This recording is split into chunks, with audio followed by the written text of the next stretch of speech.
Lao Tzu puts it in this way: the great Tao flows everywhere, both to the left and to the right. It loves and nourishes all things, but does not lord it over them.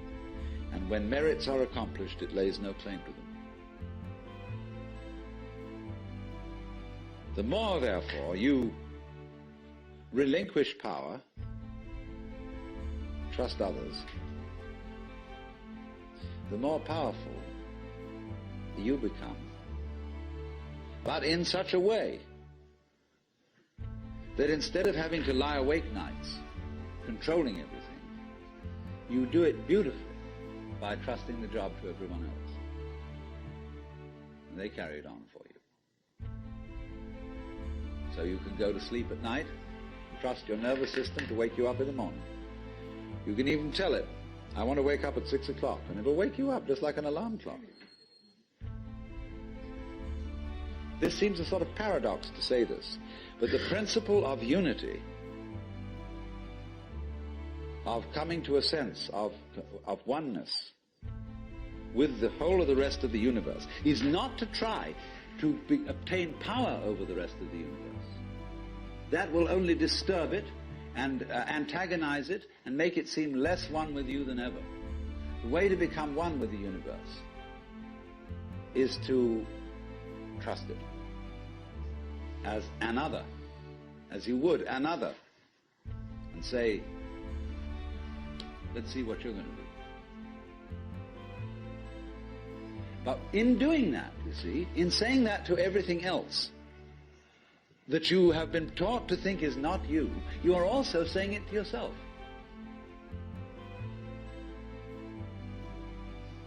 Because finally, as I pointed out, you do not know where your decisions come from. They pop up like hiccups. And when you make a decision, people have a great deal of anxiety about making decisions. There's this guy farmer, who ordered a help man to come in, and found he was an extraordinarily efficient worker, because the first day he put him on sawing logs. And he sawed more logs than anybody had ever sawed. It was fantastic. But they were all done in one day. So the next day he put him on to mending fences. And there were all kinds of broken fences around the farm. In one day he had the whole thing done. So he thought, what am I going to do with this guy? So he took him down into a basement and said, look, here are all the potatoes that have come in from this harvest. And I want you to sort them into 3 groups. Those that we sell, those that we use for seeding, and those that we throw away. So he left him at that. At the end of the day, the laborer came back and said, well, that's enough, mister. I quit. Well, he said, you can't quit. I've never had such an excellent worker. I'll raise your salary. I'll do anything to keep you around here. I said, no. It's all right mending fences and chopping wood, but this potato business is decision after decision after decision after decision.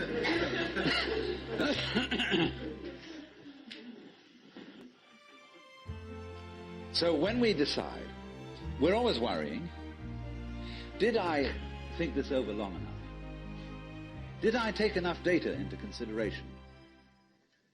And if you think it through, you find you never could take enough data into consideration. The data for a decision in any given situation is infinite.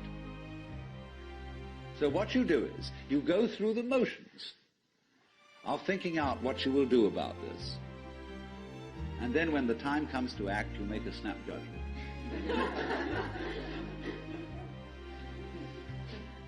I mean, I'm speaking a little extremely, making some fun of it and so on, because after all, we do occasionally get the vague outlines of things and make a right decision on rational grounds.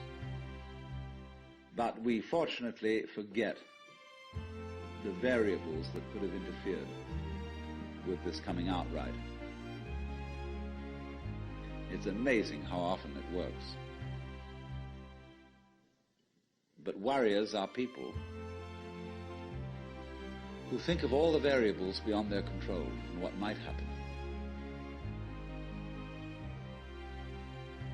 So then when you make a decision,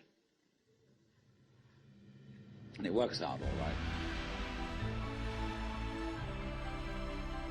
I think very little of it has much to do with your conscious intent and control. But somehow or other, you are able to decide and control things more harmoniously if you delegate authority. Why, very great businessmen are those who can delegate authority. Trust others to work for them. Because those are people developing businesses on the same basic structure that is fundamental to a living organism. Delegation of authority. It loves and nourishes all things, but does not lord it over them. And you see, then, what is happening is this. The more you let go of it and trust it, as if it were quite other than you,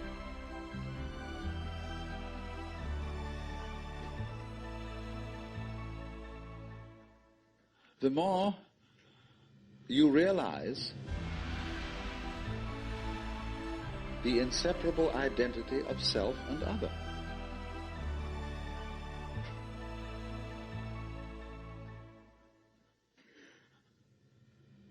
To go back, if you try to find the identity of self and other by subjecting other to self, no go. If, on the other hand, you find it through giving self, that is control, over to other, and trusting that, you may make a mistake. You may make a bad gamble. But in the long run, you're acting on a principle which has the backing of evolution. This is the way biological evolution goes on. Constant delegation of authority. That's why, obviously, the democracy is superior to the monarchy. It was de Tocqueville who said that democracy is always right, but for the wrong reasons. Because there is operating in a democracy the principle that Buckminster Fuller calls synergy. And synergy is the intelligence of a highly complex system, the nature of which is always unknown to the individual members. Because that goes back again to this point, that we're always entering a new environment. We don't ever know fully what the new environment is, because the only environments we know are the past ones.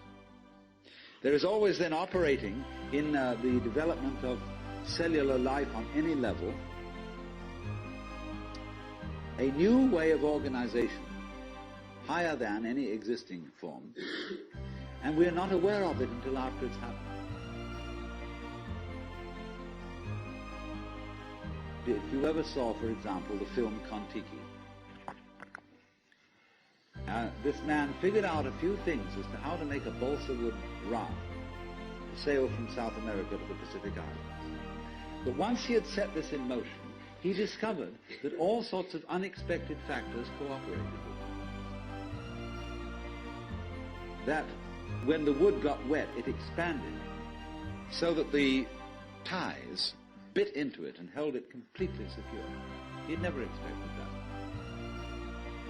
And he found that as he sailed along, a flying fish would simply alight flat on the deck every morning for breakfast. That all kinds of natural factors, it was this, he'd touched a key where he was flowing with the course of nature, and everything cooperated. Because he had touched the key. He had made the act of faith.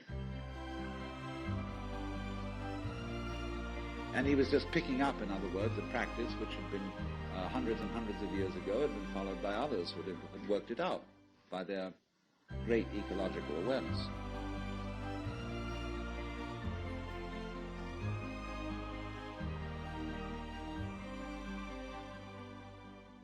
So we do come out of this way of thinking to something which has, I would say, the most enormously creative and revolutionary social consequences.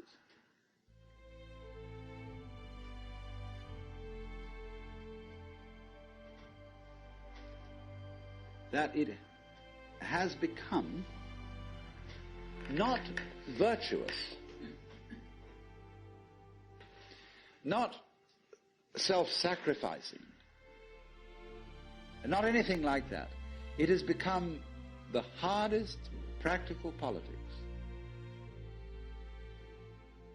to let go control to others, to give up trying to dominate the scene.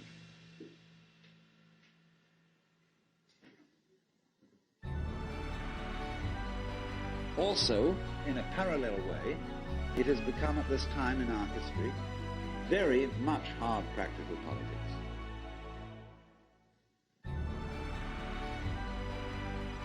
To learn how to enjoy ourselves.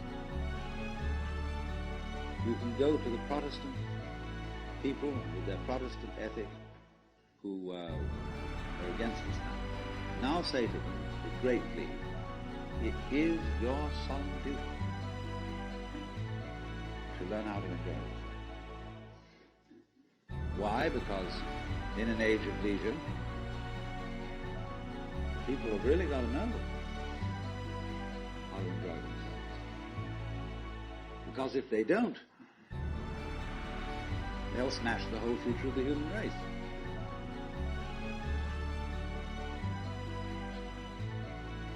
So a utopia has become not some sort of a dream, but an urgent necessity. We can't do without it.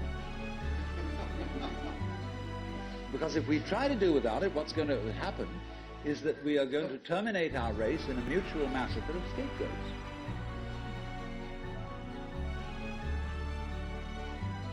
And so the present paranoia in the United States that is going on, where everybody is thinking up a new scapegoat, how great it will be to demolish them or get them out of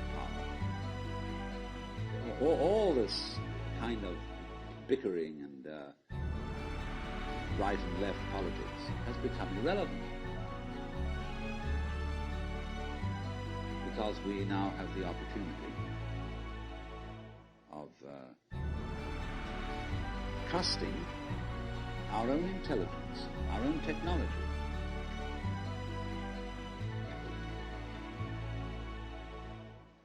to take the risk of doing what we want,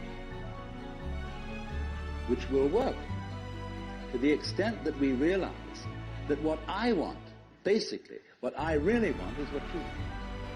And I don't know what you want. It surprised me.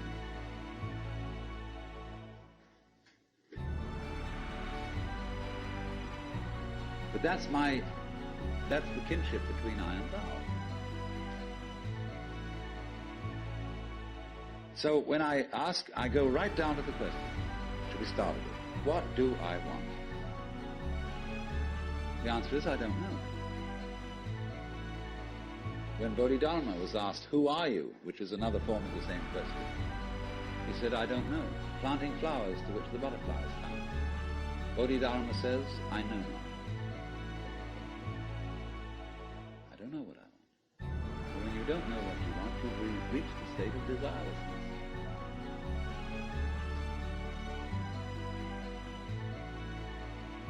When you really don't know.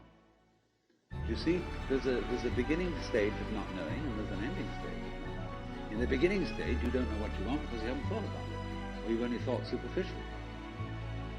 Then when somebody forces you to think about it and go through and say, yeah, I think I'd like this, I think I'd like that, I think I'd like the other, there's the middle stage. Then you get beyond that. Say, is that what I really want? In the end you say, no, I don't think that's it. I might be satisfied with it for a while, and I wouldn't turn my nose up at it. But it's not really what I want. Why don't you really know what you want? Two reasons that you don't really know what you want. Number one, you have it. Number two,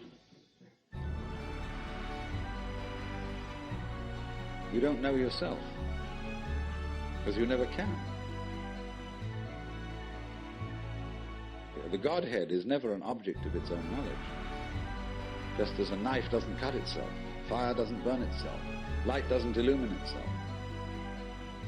It's always an endless mystery to itself. I don't know. And this I don't know, uttered in the infinite interior of the spirit,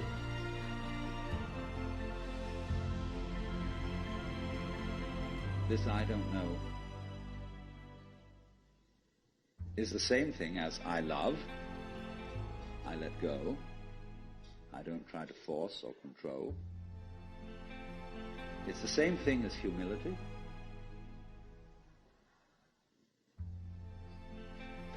And so the Upanishads say, if you think that you understand Brahman, you do not understand, and you have yet to be instructed further. If you know that you do not understand, then you truly understand. For the Brahman is unknown to those who know it, and known to those who know it not.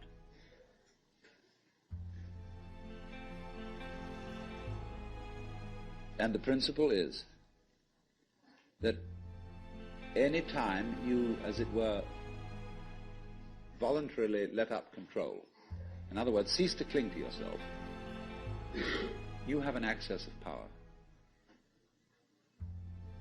Because you're wasting energy all the time in self-defense, trying to manage things, trying to force things to conform to your will. The moment you stop doing that, that wasted energy is available. And therefore, you are, in that sense, having that energy available, you are one with the divine principle. You have the energy. When you're trying, however, to act as if you were God, that is to say, you don't trust anybody and you're the dictator and you have to keep everybody in line, you lose the divine energy. Because what you're doing is simply defending yourself. So then, the principle is, the more you give it away, the more it comes back. Now you say, I don't have the courage to give it away. I'm afraid.